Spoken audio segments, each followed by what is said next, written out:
First of all congratulations for the amazing जो movie आपको मिली है। जितना भी आपका मैंने ग्राफ देखा है काफ़ी हटकर है और you are playing a role of मतलब जो हमारे जो लीडर्स होते हैं उनका किरदार निभाना is such a difficult task for every individual actor. If I called anybody, आपका एक्सपीरियंस पर्सनली कैसा रहा और आपके किरदार? और फर्स्ट ऑफ ऑल ये भी है कि बॉक्स ऑफिस पे अच्छा मतलब परफॉर्मेंस दे रही है ये मूवी, तो कैसा लग रहा है, कैसा रिस्पॉन्स आ रहा है सबकी तरफ से?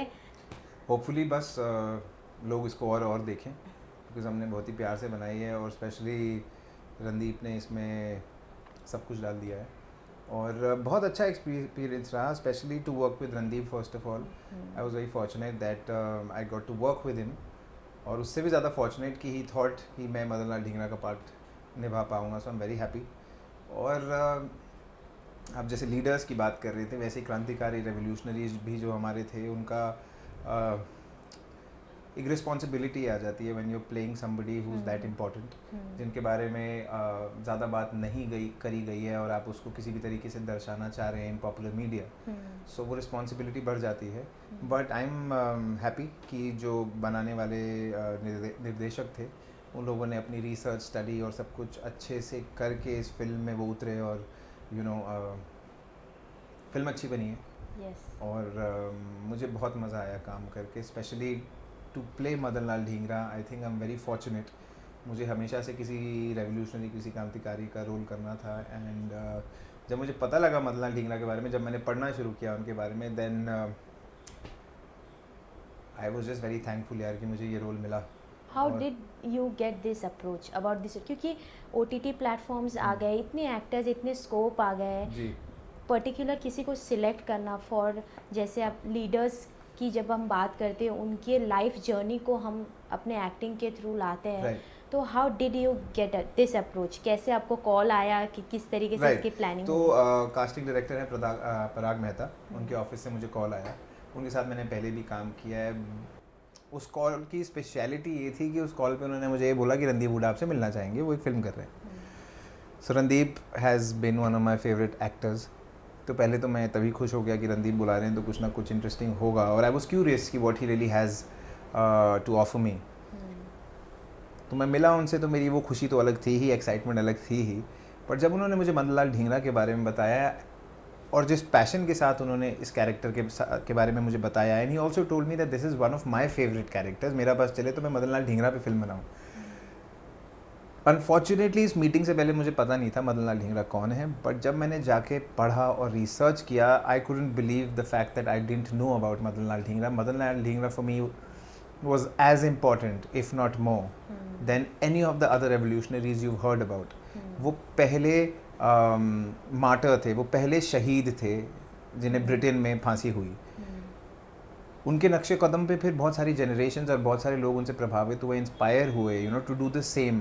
बिकॉज उससे पहले अंग्रेज़ों से लड़ना, उनको मारना, ये सारी बात यूज्ड टू सीम इम्पॉसिबल कि ऐसा किया भी जा सकता है। बट उन्होंने एक ट्रेंड सेट किया, एटलीस्ट उन्होंने एक ही paved a way for people to follow, and people like Bhagat Singh were also influenced by somebody like Madan Lal Dhingra. So I was very I felt gratitude कि मुझे ये रोल आया है और मुझे उसकी रिस्पॉन्सिबिलिटी समझ आई, और रणदीप के साथ फिर क्लोजली काम करने में, वो कैरेक्टर को तराशने में और हर एक सीन को अच्छे से करने में बहुत मज़ा आया, और काफ़ी इंटेंस माहौल रहता था क्योंकि सारे सीन बहुत इंटेंस हैं, वो सिचुएशंस बहुत इंटेंस हैं। मदन लाल ढींगरा ने कर्जन वाइली को मारा था, उसके बाद उन्होंने एक स्पीच दी थी जो बहुत ही फेमस स्पीच हुई थी, मदन लाल ढींगरा और सावरकर की इक्वेशन कैसे इतनी पक्की हो गई थी। So all of these things were also covered in the film Savarkar के बारे में है, बट मदन लाल ढींगरा भी उनकी ज़िंदगी का एक बहुत इंपॉर्टेंट पार्ट रहे। जब ये इंडिया से लंदन गए थे, लंदन हाउस में रहे थे,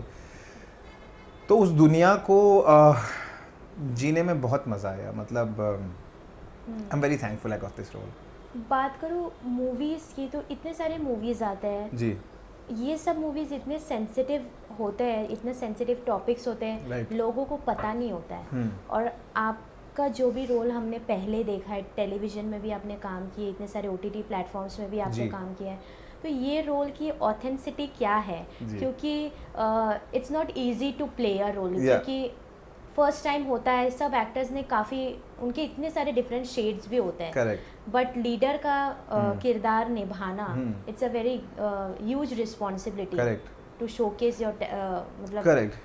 तो क्या आपको मतलब लीडर से मतलब आप क्रांतिकारी, रेवोल्यूशनरी Yes, के बारे हाँ, कहना उनकी चाह रहे हैं। ऑथेंसिटी, आपने जो किरदार निभाया उस चीज़ की निभाते निभाते जो आपने जर्नी जी। अपना रणदीप सर के साथ हो गए, अंकिता मैम हो गई, उनके साथ आपका कैसा एक्सपीरियंस रहा, ऑथेंसिटी का क्या रहा? सी यूजुअली क्या होता है कि हम लोग जो कहानियाँ हमें करने को मिलती हैं वो फिक्शन स्टोरीज होती हैं, चाहे वो लाइट हार्टेड हो, इंटेंस हो, वो again you have to be true to the character whichever character you are doing. But ऐसे लोग जो हिस्ट्री में रह चुके हैं, जिनका एक योगदान रहा है, who played an important part, जब हम उनके बारे में बात करते हैं तो आपकी रिस्पॉन्सिबिलिटी बहुत ज़्यादा बढ़ जाती है कि you have to make sure that whatever you are doing is well researched. हर सीन को आप अच्छे से निभाएं, जैसा वो हिस्ट्री में हुआ है उसी को ठीक से दर्शाएं, उस किरदार को समझे। तो जैसे मैंने कहा, हर किरदार को समझने में उतनी रिस्पॉन्सिबिलिटी होती है, बट ऐसा कोई इंसान जो हिस्ट्री में रहा है, जिसने एक इंपॉर्टेंट पार्ट प्ले किया है, उनको करने में स्टेक्स बढ़ जाते हैं थोड़े से। So you have to be very sure of every step you take, every choice you make as an actor. हर सीन में आप क्या कर रहे हैं वो आप अपने आप से नहीं बना सकते। आपको जो हिस्ट्री में फैक्चुअली जो हुआ है, you have to stick by that and you know उसको बहुत ही ढंग से उसको दर्शाना पड़ता है। और Randeep, again I said, it was amazing working with him also, because उन्होंने अपनी स्टडी, मैं तो 1 महीने पहले आया फिल्म पे साइन करने के बाद, 1 महीने में मेरी शूटिंग थी, बट वो 2-3 साल से इस फिल्म के साथ जी रहे थे। हर एपिसोड, हर कैरेक्टर को वो पढ़ चुके थे, रिसर्च कर चुके थे। So I was in very safe hands. तो मेरे लिए अच्छा था कि रणदीप जैसा आदमी जो ऑलरेडी हर पार्ट के लिए इतना सैक्रिफाइस करते हैं और इतना घुस के काम करते हैं, ही न्यू एवरीथिंग अबाउट इट। सो जो मैं भी रिसर्च करके आता था, मैं उनसे शेयर करता था, मुझे 2 बातें और बताते थे। सो साथ में तराशने में बहुत मज़ा आया, और he is very tough on himself. और उन्होंने मुझे यही बोला था कि I will be very tough on you also, because I am very tough on my self. But otherwise उनका बहुत फ्रेंडली नेचर है। वो सेट के बाद, शूट के बाद आके आराम से बिल्कुल चिल इन्वायरमेंट में हाथ रख के हंसी मजाक करते थे, क्योंकि सेट पे बहुत इंटेंस रहता था, सीरियस सिचुएशन रहती थी। कोई हंसी मजाक की, इतनी मुझे लोग पूछते हैं कुछ हंसी मजाक की बातें बताइए, तो सेट पे इतना हंसमुख माहौल नहीं था, क्योंकि काफ़ी अलग माहौल होता था उस समय, जब यू नो ये लोग 1907, 1905, 1909 की जहाँ हम बात कर रहे हैं, उस समय पे इन लोगों को बहुत चिंता थी देश के हालात की। तो एक टेंस माहौल रहता था। So I think again I feel very fortunate and I have gratitude that Randeep felt that I can do this part. और उन्होंने मुझे चूज किया।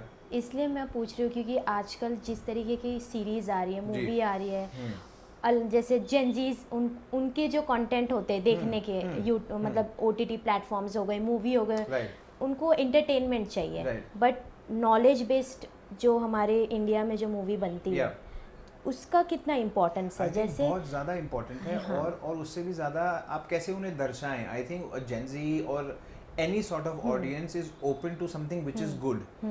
आजकल they are exposed to all sorts of genres, all sorts of stories, even experimental genres are so well received. So the point being, ये सिर्फ एक preachy patriotic film नहीं है, ये बहुत entertaining फिल्म है। मैंने ऐसे लोगों को अभी फिल्म देखते हुए देखा जो आपके और मेरी तरह है, जो अच्छी फिल्म नहीं होगी तो नहीं देखेंगे, और उन्हें बहुत मज़ा आया है। हिस्ट्री और फैक्ट तो चलो वो आपको मिल जाता है, but you really enjoy the pace, the characters, the language of the film, the music of the film, the acting of the film. So people are enjoying the film wholesomely, मतलब पूरी picture देखने मज़ा आ रहा है, entertain हो रहे हैं। सो हाँ, कहीं ना कहीं सरफेस पे उन्हें लग सकता है कि यार ये तो फिर वही देशभक्ति की बातें करने वाली फिल्म है, शायद इसमें इतना मज़ा नहीं आए। बट इसीलिए मैं चाहता हूँ कि ज़्यादा से ज़्यादा लोग थिएटर तक पहुँचे, बिकॉज जो भी देख रहा है उसको ये समझ आ रहा है कि ये फिल्म तो यार बहुत कूल है। अगर आज हम पीकी ब्लाइंडर्स देखते हैं, बाहर का शो,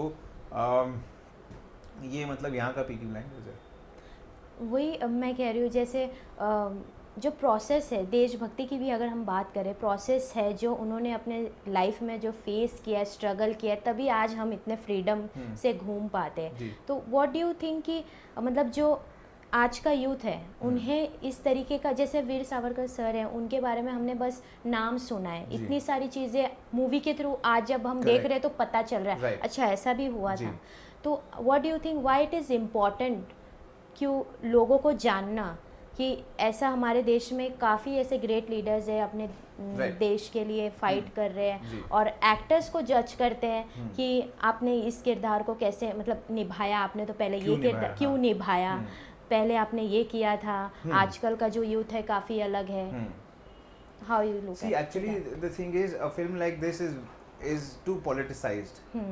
लोग एक साइड लेते हैं, नहीं तो दूसरी साइड लेते हैं, विच इज़ फाइन. आपकी अपनी आइडियोलॉजी है, आपकी अपनी समझ है. आपको अगर लगता है कि ये साइड ऑफ पॉलिटिक्स या ये साइड ऑफ पॉलिटिक्स आपको ज़्यादा फेवर करती है, तो आप you free to choose whatever you want. But the point is यही मुझे थोड़ा सा अनफॉर्चुनेट यही लगता है कि ऐसी स्टोरीज़ इसलिए देखना ज़रूरी है क्योंकि हमें थोड़ी देर के लिए पॉलिटिक्स साइड रखनी पड़ेगी और ये समझना पड़ेगा कि लोगों का कितना योगदान है. वो एक्चुअली में बात सही है कि 5-6 लोग मिलके आपको इंडिपेंडेंस नहीं दिला सकते थे. अभी भी बहुत सारे लोग, अगर आप काला पानी जाएंगे तो आप काला पानी में, मुझे आज ही कोई और जर्नलिस्ट बता रहे थे कि वो काला पानी जब गए और उन्होंने जब वहाँ नाम देखे लिखे हुए, उनके रोकने खड़े हो गए, वो रह नहीं पाए. इतनी ईरी फीलिंग आती है अगर आप काला पानी जाएं. तो ये सच में हुआ है. ये लोग हैं जिन्होंने सेक्रीफाइसेस दिए हैं, जिनके बलिदान हुए हैं. सो हमको एटलीस्ट अगर हम उन्हें रिस्पेक्ट नहीं कर सकते, उन्हें एक्नॉलेज तो करना चाहिए. आप ये नहीं बोल सकते कि अरे ये तो पॉलिटिकल पार्टी की फिल्म है और ऐसा है. सो आई थिंक ये थोड़ा सा अनफॉर्चुनेट है बिकॉज मैंने देखा है रणदीप को फिल्म बनाते हुए. उन्होंने कितनी जी जान से बनाया, उन्होंने खुद पैसे तक लगाए, सब कुछ. मतलब खाना नहीं खाते थे वो सेट पे. He had lost so much weight. So I know the passion with which he is made. If you know it's about an ideology, you might not believe in that ideology, but that person was also working for the freedom of the country. मतलब अगर मैं और आप अलग तरीके से सोचते हैं बट हमारा उद्देश्य तो एक ही है, हमको वो इंडिपेंडेंस दिलाना है. तो at the end of the day the motive was the country to be set free. ये वो लोग थे जिन्हें बहुत तकलीफ थी कि हमारा देश ब्रिटिश रूल में है, इतनी एट्रोसिटीज़ हो रही है, इतने जुल्म हो रहे हैं हमारे देश के ऊपर. So these were people who were deeply moved by it. और मैं यही चाहता हूँ कि यूथ एटलीस्ट समझे कि आज जैसे आप बोल रहे थे कि इंडिपेंडेंस और इतना फ्री दुनिया में हम घूमते हैं, एटलीस्ट हमें पता तो लगे हम कहाँ थे. Madan Lal Dhingra died when he was 25, इन्हें फांसी हो गई थी. तो आप सोच भी नहीं सकते कि ये 22, 23, 24 साल के लोगों में कितना दुख था इनके अंदर कि देश की क्या हालत कर रहे हैं और हम इन्हें मारेंगे और मार के मर जाएंगे. Just to think that is so unbelievable कि इतने यंग उम्र में आप इतनी bravery, you have the audacity to think like that, you know. So I just feel that people should watch it to at least understand their contribution and understand how much sacrifice that has been giving. Just keep politics aside for once and you know just learn from it. मतलब अगर आज के देश में हमें हाँ इतना संघर्ष, इतना स्ट्रगल करने की ज़रूरत नहीं है, हम आज़ाद देश में घूमते हैं, बट एटलीस्ट अगर हम समझें कि कैसे हमें अपनी आज़ादी मिली है तो हम रिस्पॉन्सिबली अपना काम करेंगे. मैं रिस्पॉन्सिबली अच्छे रोल्स करूँगा, आप रिस्पॉन्सिबली अच्छे सवाल पूछेंगी.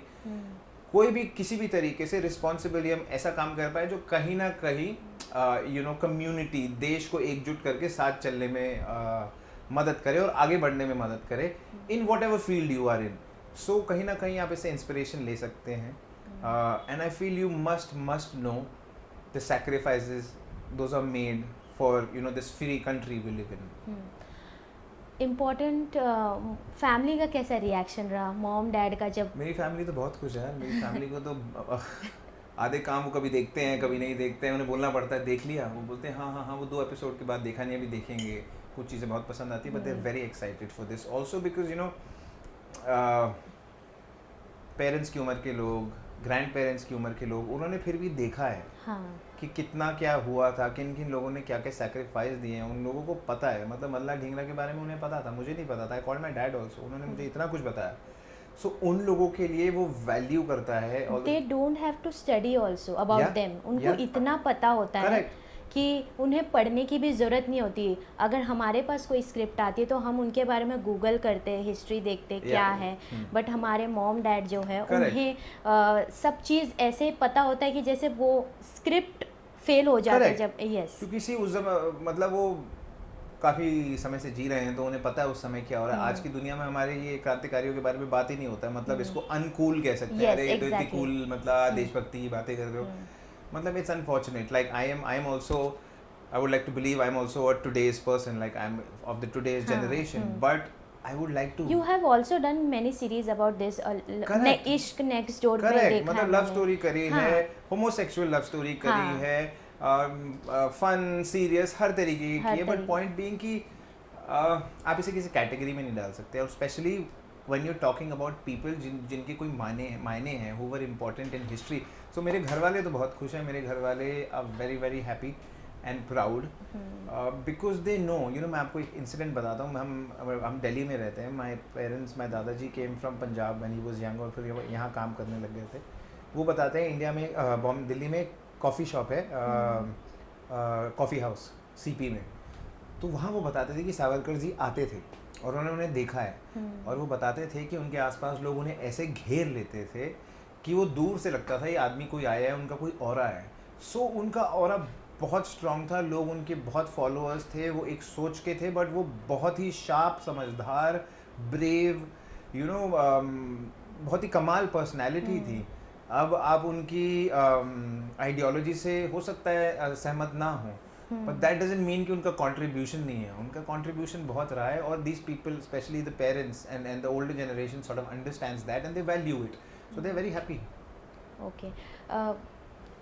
बात करूँ पीछे जी. आपकी जो अर्ली डेज में जी, जिस जी, तरीके से आपकी शुरुआत हुई जी. है, फिर लॉकडाउन आ गया, OTT प्लेटफॉर्म्स आ गए, जी. इतने सारे स्कोप.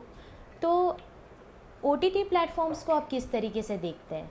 क्योंकि एक्टर्स का थिंकिंग OTT प्लेटफॉर्म्स में आने के बाद काफ़ी चेंज हो गया है. सबको एक लीड रोल चाहिए होता है कि जी. मैं लीड रोल करूँ, या जी. लेकिन कुछ लोग ऐसे भी बोलते हैं कि लीड होना इम्पोर्टेंट नहीं है, उसके जो पार्ट्स करेक्ट. जो सपोर्टिंग रोल है उनके बिना आप मूवी कैसे बना सकते हैं? Correct. See, OTT is bread and butter for everybody. OTT इतना काम लेके आया कि हम सब अलग अलग तरीके का काम कर पाए. मैं ही नहीं, बहुत सारे एक्टर्स, जो कमाल एक्टर्स हैं, जो बैठे ही थे, वो काम कर रहे हैं. Technicians, directors, everybody is working. New stories, new genres you get to experiment with. पर सॉरी, क्या था आपका सेकंड पार्ट, क्वेश्चन का सेकंड पार्ट? ये OTT प्लेटफॉर्म्स में जो थिंकिंग चेंज हो गई. करेक्ट, मेन लीड वाली. See, of course, for an actor like me also, मैंने भी छोटे पार्ट्स पहले किए हैं. और मैं एक जर्नी रही है. उसके बाद, I mean, if you have belief in yourself, then you want to do a lead part, you want to headline a show. क्योंकि जब आप हेडलाइन करते हैं तो आप पे जिम्मेवारी बहुत आती है और आपको पूरा कैरेक्टर जीने का मौका मिलता है. तो हाँ, मतलब मेरी भी कहीं ना कहीं ये सोच रही है कि वेब शोज़ में मैं लीड पार्ट्स ही करता हूँ. बट हाँ, जब आपका एक्टर रणदीप हुडा हो और आपको एक अच्छा, बहुत इंपॉर्टेंट पार्ट करने का मौका मिले, तब आप वो छोड़ते नहीं. रणदीप सर के बारे में तो बिना पूछे ही आपने इतनी चीज़ें बता दी. अगर उनको एक वर्ड में आप प्रेजेंट करेंगे तो क्या वो वर्ड होगा? Beautiful madness. वो बहुत अच्छे इंसान है. लोगों को लगता है कि बहुत, यार, ये तो स्ट्रिक्ट होंगे, जो कि वो है, और बहुत खड़ूस होंगे. वैसा नहीं है. वो इतने पैशनेट हैं कि if an artist wants to really do something and push boundaries, then he is one person you need to learn from. He is literally written, directed, produced. मैंने देखा है कितनी जान उनकी लगती थी. वो दिन में सिर्फ एक अंडा और एक चीला खाते थे सुबह, और पूरा दिन कुछ नहीं खाते थे. और उसके बाद इतनी बड़ी फिल्म, इतने बड़े बड़े सीन, इतनी बड़ी बड़ी एक्स्ट्राज, बड़ी बड़ी location, all of that he was doing it himself. And he is obsessive with his work. तो उनके साथ काम करने में बहुत मज़ा आया. और वो बड़े भाई की तरह अभी ट्रीट करते हैं फिल्म के बाद भी. और ही इज़ वेरी सपोर्टिव. और उन्होंने आगे किया है मुझे बहुत जगहों पे. इवन मेरे रोल को भी, अगर आपने देखा हो, मेरा एक शॉट नहीं कटा है फिल्म में से. इनफैक्ट उन्होंने बहुत हीरोइक बनाया है मदन लाल ढींगरा को.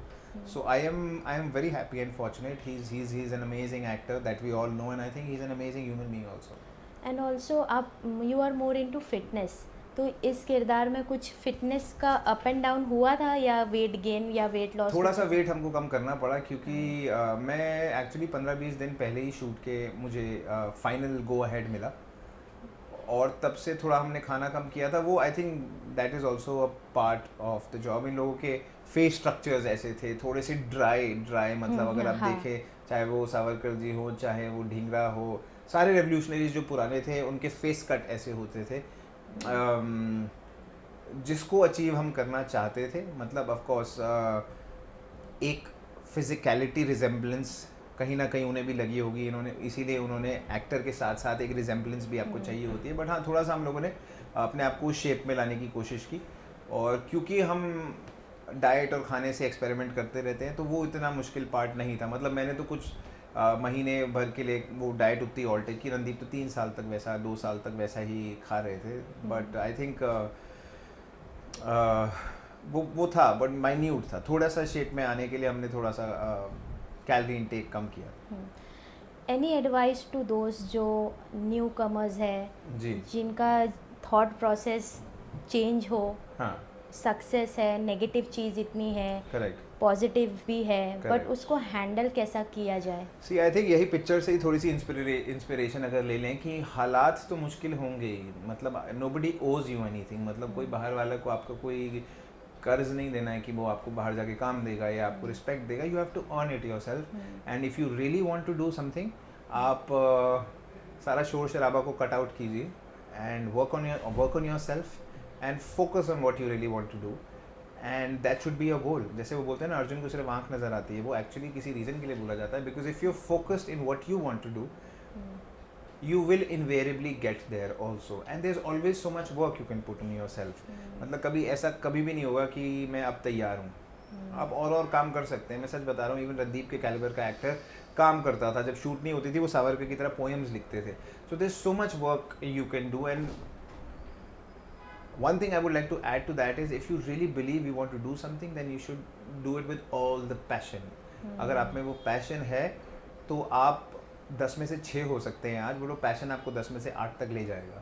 सो you have to have that hunger and you have to put in that word that work, और फिर sky is the limit. Yes. After this किस किरदार में नज़र आएंगे? कुछ प्रोजेक्ट्स है, बातचीत चल रही है जी कुछ जी आगे? जी, एक वेब सीरीज ऑलरेडी शूट हुई है, वो आई थिंक आनी चाहिए मई के आसपास, और बाकी एक और प्रोजेक्ट में अभी शूटिंग करना शुरू करूँगा. अब दोनों के बारे में डिटेल्स मैं आपको नहीं बता सकता, बट हाँ आने वाले वेब शोज़ आने वाले. Message to fans and audience about this movie, और योर मतलब फैंस भी ईगरली वेट करते हैं जब एक्टर्स का कुछ नया आता है. जी, I would request people, and especially the younger lot, to go out and watch this film and see it for yourself. See what you feel. It's a film made by a great team. May that be the cinematographer, director, costume, makeup, everything. And I feel you will enjoy. And you must know about the facts, what have happened. You can go back and research and see, and you will realize that factually it's pretty on point. और आपको इससे inspiration मिलेगी. And also if you follow my work, you will see me in a different light, and yeah there is something cool I am doing. So yeah, for the respect of Madanlal Dhingra, please go watch it. Thank you so much. Thank you so much. Thank you so much.